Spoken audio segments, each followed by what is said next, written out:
Court Reporter with Stovall and Associates. Welcome to Court Reporter with Stovall and Associates. I'm your host, Mike Aglinski. Tonight, we have Assemblyman District 36 James Osterskin, fresh off of his first legislative session. Thanks for coming in tonight. Mike, thanks for having me as always. I'm looking forward to our discussion. You know, a bit of a new experience for you. You came from the private sector into public life now. You know, just your thoughts. You know, coming back down to the hometown from being over there on the powerful side of the state. Well, you know, the experience that I had up there is probably second to none. You know, you've got your marriage, you've got the birth of your children, and then you've got this experience. It certainly ranks right up there with the top five. It's a huge opportunity to be there. There's a huge learning curve, and it was very gratifying to be there and see the process and know the people that had served ahead of you, and you know, walk through the halls and see on the walls the pictures of the people who had served there. Not very many of them, and to be a part of that piece of history, I think is great. Hard on your family, hard to be gone for 120 days. Try and come home every opportunity you get and have them come up. But it was a great opportunity to serve, and I look forward to it and look forward to doing it again. It's rarefied air, like you're saying. You know, as far as just the logistics of everyday life, I mean, are you up there in that 120 days just living, breathing, working all day, every day? I mean, it's got to be intense. It is, and you know that you've only got 120 days to accomplish what all these bills and all this information that's being funneled to you. You're being constantly have appointments about every 15 minutes when you're not in a committee meeting, where you're scheduled to meet with, whether it be other legislators, whether it be constituents, whether it be lobbyists, whether it be any of that group of people. It's a huge learning curve again, that I said, but also your time is completely occupied. When you get out in the evening, you take a deep breath. I was fortunate enough to be able to, I shared an apartment with another legislator.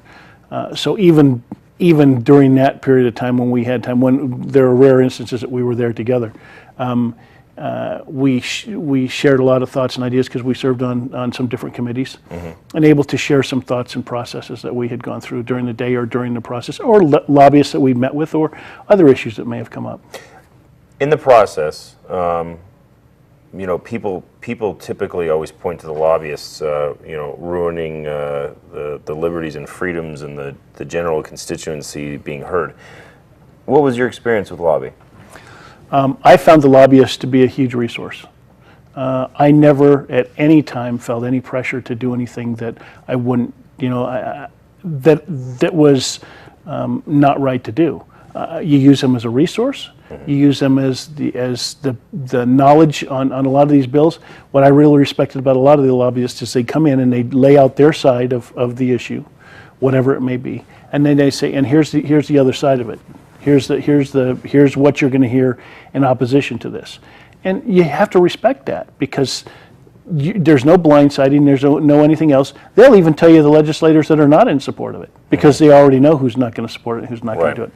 And that's refreshing, because then you can go and visit with those legislators. It was a very good atmosphere up there for us to be able to visit with each other, regardless of the side of the aisle that you were on, and find out what the concerns were and why they existed and what we perhaps could do to make it a little more palatable for either one of us. And that works both ways, Mike. Sure.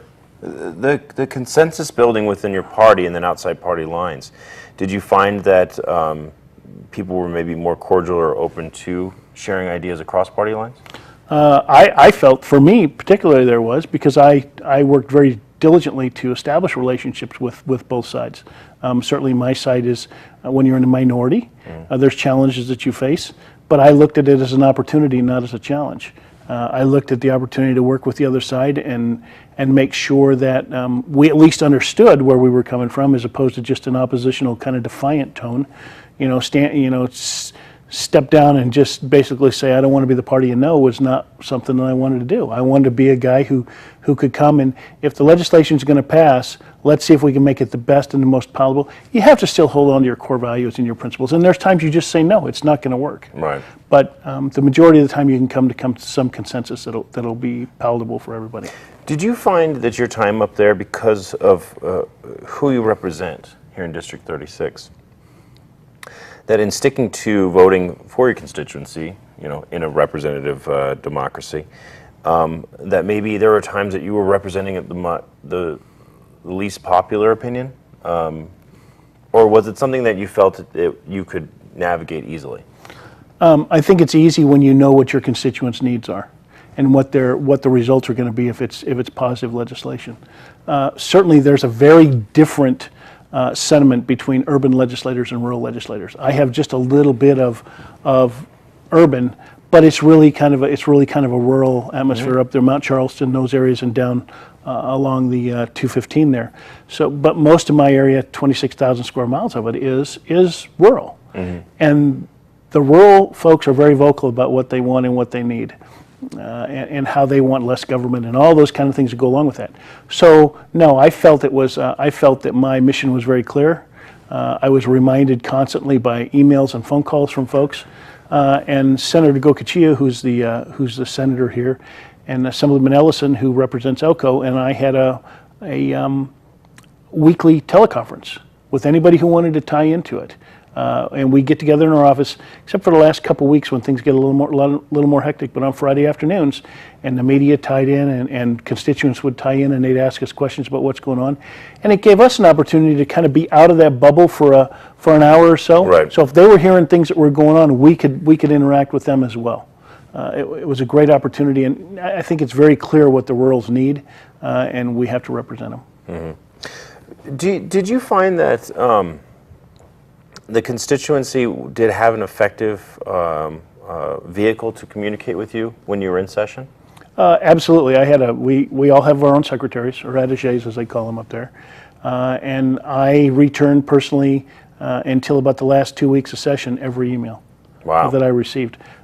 We figure we received about 8,700 emails while we were up there. Oh my gosh. One specific issue generated a significant amount. One day my office received 1,500 phone calls. Wow. So, and they're usually about specific issues, and they're robodialers, but live people are on the other end of those. Right. And so, yeah, it's very time consuming, but you don't plan, you're not up there for vacation, you're up there to serve your constituents, and you're up there to do what you need to do to make sure that they understand. I made some late phone calls to people that I knew would still be up, and some early morning phone calls. I think I only woke up a few folks, but I wanted to make sure that they knew that I cared, and I cared enough to return their call and hear what their thoughts were. We're going to take our first commercial break. We'll be right back. Court Reporter with Stovall and Associates.